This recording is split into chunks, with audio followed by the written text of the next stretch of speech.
Bismillahirrahmanirrahim. Assalamualaikum warahmatullahi wabarakatuh. Jumpa lagi kita di channel Sumber Dakwah Official. Nah, kali ini kita masih melihat yang ILC kemarin ke sini. Waduh, ini lebih seru. Lebih seru, lebih kocak dan lebih greget lah. Oke, langsung kita mapnya. Bismillahirrahmanirrahim. Let's go. Oke, Muhammad Ruliani, pakar hukum tata negara. Terima kasih Pak Karni. Sebetulnya kalau kita memperhatikan dan merenungkan nilai Undang Dasar 1945, sebetulnya daulat rakyat itu sudah ada ditentukan dalam konstitusi pasal 1 angka 2. Dia harus dilaksanakan menurut Undang-Undang Dasar 45. Karena itu daulat rakyat, representasi keinginan rakyat dalam berdemokrasi yang hari ini ada berbagai macam pandangan dari kelompok-kelompok tertentu yang menginginkan adanya satu penyelesaian proses demokrasi pemilu yang dianggap dugaan kecurangan itu melalui jalur konstitusional, maka harus kita buktikan dulu apakah jalur itu betul-betul konstitusional atau bukan konstitusional. Jangan-jangan itu kepentingan dari daulat partai politik. Nah, ini yang berbahaya. Dalam prinsip negara hukum yang demokratis, sistem ketatanegaraan kita tidak bisa memisahkan politik dengan hukum. Itu sudah harga mati. Politik itu lokomotif, maka hukum adalah relnya. Jangan politik keluar jalur rel. Oke. Jadi ketentuan pasal 20 huruf A bahwa DPR itu punya fungsi membuat undang-undang, anggaran dan pengawasan, di dalamnya juga melekat hak DPR adalah hak angket, tapi ketentuan lebih lanjut itu diatur di dalam undang-undang, namanya Undang-Undang MD3. Angket yang merupakan bagian dari fungsi pengawasan itu adalah pengawasan terhadap eksekutif, bukan terhadap pengawasan pemilu. Kalau bicara pemilu, ada bagian khusus di dalam norma pasal 22 yang namanya suatu komisi pemilihan umum itu sudah diterjemahkan oleh Mahkamah Konstitusi dalam putusan MK nomor 11 tahun 2010. Di dalamnya itu ada KPU, ada Bawaslu, dan ada DKPP. Siapa yang mengawasi pemilu? Kalau bicara kecurangan, maka di situ perannya adalah Bawaslu. Maka di dalam pasal ini batuk guys, tak semua ini obat. Ketentuan lebih lanjut terkait dengan penyelenggaraan pemilu diatur dalam undang-undang yang menurut Undang-Undang nomor 12 tahun 2011 tentang pembentukan peraturan perundang-undangan adalah undang-undang tentang pemilu. Jadi di undang-undang pemilu tidak ada itu istilah angket. Saya meyakini betul bahwa hak angket soal kecurangan pemilu inkonstitusional. Ya, karena saya bukan bicara dari segi kalem kan kepentingan politik. Ya, yang saya bicara secara konstitusional. Memang undang-undang pemilu itu lex spesialis rogat legislatif yang di undang-undang sebelum menyesatkan publik ya. Menyesatkan undang pemilu ya pasti tidak ada hak angket. Makanya semua bicara hak angket itu ada di Undang-Undang MD3 soal peraturan perundang-undangan termasuk undang-undang pemilu. Begini, Fer. Saya tambahin dikit. Undang-undang itu banyak di Indonesia. Saya kasih contoh, undang-undang tentang pulau-pulau kecil. Gak mungkin soal pulau-pulau kecil tiba-tiba ada satu pasal ngomongin hak angket. Tapi kalau pelaksanaan undang-undang perlindungan pulau-pulau kecil itu menyalahi prinsip-prinsip konstitusional, ya DPR boleh. Tiap hari DPR itu di komisi-komisinya melakukan fungsi pengawasan, manggil dinas ini, manggil menteri ini.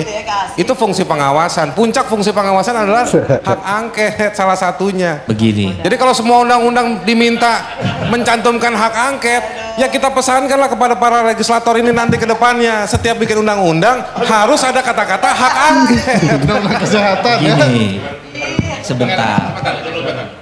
Kita bicara bahwa semua yang namanya pelanggaran dalam pemilu itu limitatif, ya. Sudah disebut dalam Undang-Undang Pemilu pasal 460 sampai pasal 474-75. Bicara pelanggaran administratif pemilu, di dalamnya ada kecurangan TSM, ada money politik, itu diserahkan kepada Bawaslu. Ada peraturan Bawaslunya nomor 8 tahun betul yang diganteng abang. Lupa pasal sana. 56 bicara kecurangan TSM, netralitas, ada apa keterlibatan Ada aturan negara. secara terstruktur. Itu kan sebetulnya kemarin-kemarin kita nonton TV itu yang dikemukakan oleh pihak-pihak yang berkeinginan ini maju ke angket. Tapi kalau dibaca normanya, pendelegasian normanya itu sudah ada kepada lembaga Bawaslu. Nah, menjadi pertanyaan, kalau lembaga itu tidak diberi wewenang untuk melakukan fungsi penyelesaian masalah kecurangan pemilu, apakah itu legitimate hasilnya? Ini kita bicara negara hukum loh. Ya betul betul. Kita bicara pemilu dipilih langsung oleh rakyat, itu adalah hasil dari reformasi. Reformasi, ini ada Bang Fahri, ada Bang Adian. Salah satunya adalah kita sepakat rubah amandemen Undang-Undang Dasar 45.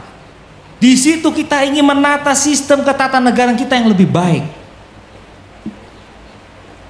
Ada KPU ditempatkan pasal 22E. Bicara pemilihan langsung itu adalah pasal 6 Undang-Undang Dasar 45 yang kemudian kalau terjadi perselisihan hasil maka pasal 24 huruf C Mahkamah Konstitusi diberi kewenangan memutus perselisihan hasil. Artinya apa? Kita hormati sebagai anak bangsa. Jangan semua dicampur adukan. Dalam ketatanegaraan itu cuma 3 pakem yang harus kita pegang. 1, bagaimana lahirnya suatu lembaga organ negara? Apa filosofinya? Lembaga legislatif bagian dari trias politika, dia fungsinya checks and balances kepada eksekutif. Urusan pemilu bukan urusan presiden. Betul. Titik. Jut. Yang kedua, bagaimana kewenangan itu diatur dalam suatu norma. Makanya di dalam undang-undang itu ada istilahnya penyalahgunaan wewenang, ada istilahnya mencampur adukan wewenang, dan ada istilahnya melampaui wewenang. Ini salah satu bentuk mencampur adukan wewenang pansus angket, apalagi DPD juga kemarin begitu. Saya minta itu supaya seluruh pimpinan DPD yang menyetujui pansus diperiksa Badan Kehormatan DPD karena melanggar tatib. Kalau itu diselenggarakan pansus ilegal, saya minta BPK yang periksa itu uang negara yang dipakai untuk kegiatan pansus ilegal. Karena itu inkonstitusional. Mana ada peran DPD membuka posko-posko pengaduan kemudian mengambil alih peran Bawaslu, itu adalah pelanggaran TSM. Rusak negara kita. Betul. Kalau cara berpikirnya mencampur adukan wewenang, lama-lama nanti dibilang PJ itu adalah bagian dari strategi perencanaan matang. Kecurangan. Hati-hati. Saya bisa challenge ini. PJ, kebijakan PJ sudah diuji oleh Mahkamah Konstitusi dan ada putusan nomor 55 tahun 2019. PJ adalah kebijakan yang sah secara konstitusional. Saya tanya, sebentar saya tanya dulu. Sebentar, Fer. Anda akan nyebut PJ. Penunjukan PJ melanggar putusan MK nggak? Sebentar, ini Nah, soal jawab dulu, kebijakan. jawab soal dulu. kebijakan dan Jawab sekarang dulu. legitimate seluruh Penunjukan Ini PJ hoax oleh ya, menggiring-giring ngopi nih, menyesatkan. saya ahlinya di Ya, PT UN. makanya Abangnya saya merah tanyakan tuh Anda. keren, bukannya ganteng, baju merah. Sebentar, Fer. Saya ahli ketika 88 PJ digugat di pengadilan Tun Pakarni. Saya ahlinya menteri. Dan akhirnya keputusan 88 PJ yang awal itu sah, termasuk yang di Aceh, PJ Gubernur Aceh itu juga digugat ke PT UN dan hasilnya gugatan ditolak, dan saya memberi keterangan juga secara tertulis. Artinya ini membuktikan bahwa dugaan-dugaan itu sebetulnya ya sudah harus dijawab oleh lembaga-lembaga yang diberi kewenangan. Ya, jadi kalau bicara kecurangan TSM itu ranahnya Bawaslu, tidak ada itu urusannya kepada Pangket. Betul. Pansus hak angket DPR. Nah, itu jelas inkonstitusional. Negara itu punya aturan, betul. Nah, Ada ini jalur, harus betul. kita sepakati bersama bahwa di dalam negara demokrasi kita Nah, ya ini boleh saja itu menjadi. Saya bukan mau motong, saya cuman mau nambahin pertanyaan supaya Anda jawab sekalian. Silakan. Jika Bawaslu-nya tidak menjalankan tugasnya, itu bagaimana? Jika Bawaslu-nya tidak punya kapasitas menghadapi fakta peristiwa-peristiwa yang kita duga sebagai sebuah kejahatan atau pelanggaran, itu bagaimana? Silakan dijawab. Nggak terpilih lagi jadi anggota Bawaslu. Ya. Kalau itu sudah pasti. Maka saya bilang tadi, putusan MK nomor 11 tahun 2010 itu menempatkan satu kesatuan fungsi penyelenggara pemilu, ada KPU, Bawaslu, dan DKPP. Kalau untuk pelaksanaan tugas penyelenggara pemilu yang tidak profesional, maka ranahnya adalah di DKPP. Ganteng Itu abang. ranahnya. Tidak boleh kita menghakimi lembaga di luar itu. Saya setuju, dan DKPP sudah menghasilkan putusan yang katanya ketua KPU-nya melakukan pelanggaran etik berat. Saya ahli di perkara itu. Saya ahlinya KPU. Sebentar. Saya kasih tahu ya. Saya Semua produk yang bermasalah. Ganteng abang bagaimana? Iya, ini kayaknya bukan gua ya, bukan gua ini bukan gua. Jadi semakin banyak sengketa kita dia makin kaya ini. Enggak, ini makin jelas faktanya, makin tersistematis karena saksinya dia terus. Begini, Pokoknya- saya begitu. Ini fakta. Saya dihadirkan dalam persidangan dan Jadi menurut saya DKPP kalah pamornya sama ILC ini. ILC ini bisa menemukan satu poin penting sistematisnya, bahwa Anda melulu muncul Andalah membangun argumentasi. Satu, yang kedua ada desainernya di sini lagi. Ini desainernya, ini aktor lapangannya. Ini masuk di catatan. Ini jelas ini hoax nih. Karena saya ketemu beliau pada hari betul. ini, belum pernah ketemu. Hoax itu, Bang. Nggak perlu ketemu fisik kan? begini ya, Arisli. Sebentar. Itu putusan DKPP saya kritik. Kenapa saya kritik? Putusan DKPP mestinya tidak ada pelanggaran etik berkaitan dengan tugas profesional ketua KPU, ya, dan beberapa anggota KPU. Kenapa? KPU sudah melaksanakan putusan MK. Rul. Nah itu dia Salah satu putusan kritik anda itu harus Anda sampaikan ke PDIP, ke PKB, ke P3 supaya ini jadi materi angket. Untuk kita uji di sana, diselidikin. Yang dibela Ruli itu adalah kasus salah satunya ketua KPU berjalan berdua dengan salah satu ketua partai dan disanksi berat oleh DKPP. Lalu Anda membela bahwa ketua KPU boleh kok melaksanakan tugas konstitusionalnya berjalan berdua dengan ketua partai lain. Kan nggak masuk akal cara berpikir hukum tata negara yang begituan, Ruli. Jadi begini Pak Fer ya, saya melihat begini, saya luruskan aja ya. Kita kembali ke soal angket ya. Pakai mic. Karena kalau misalnya itu kita melihat hasil putusan DKPP itu kan sudah terjadi dan ada putusan itu sudah diucapkan dalam sidang DKPP dan kemudian DKPP menilai itu terjadi adanya misalnya pelanggaran ya. Tapi terlepas dari itu kita kembali kepada sistem hari ini. Yang namanya persoalan penegakan soal hasil pemilu yang dipersoalkan sekarang apakah curang, itu endingnya adalah di MK. Karena sudah melewati proses rekapitulasi. Artinya di sini kita tunggu tanggal 20 besok. Kita hormati MK bekerja Keren, dengan cerdas, ganteng. apa namanya limitasi waktu 14 hari ya untuk mengadili perselisihan hasil ini dan hasilnya legitimate.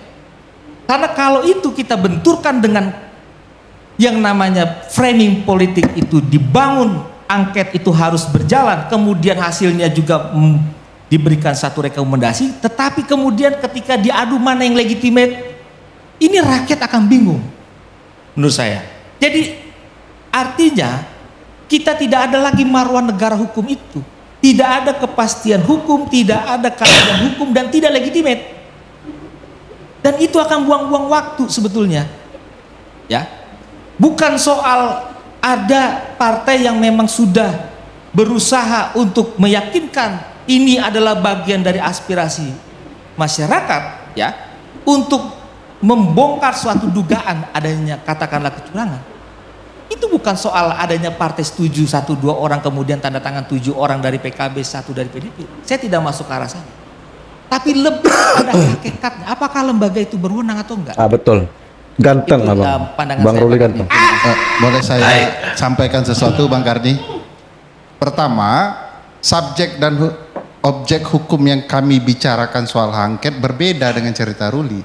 Kami tidak nyinggung itu. Ini orang mau membubarkan partai politik. Enggak. Bang Fahri harus ketahui bahwa saya dan teman-teman yang melakukan penelitian soal pembaruan partai politik, kami yang menegaskan bahwa partai politik akan selalu ada dalam alam demokrasi Indonesia. Jadi nggak ada, tidak ada itu. Jangan Bang Fahri pick up the line untuk kemudian menghasut kami bicara untuk pembubaran partai politik. Ramalan dan desainer. Saya mau mengatakan subjek kita tetap adalah eksekutif. Yang menjadi objeknya adalah soal cawe-cawe salah satunya yang dinyatakan sendiri oleh Presiden. Dan konsep cawe-cawe di dalam hak lembaga legislatif mempermasalahkan eksekutif ada. Contoh kasus Richard Nixon itu cawe-cawe. Presiden juga mengatakan, tunggu supaya terang benerang, supaya Ruli tidak salah subjek dan objek yang dibicarakan, bahwa Presiden juga menggunakan data intelijen untuk mengetahui dapurnya partai.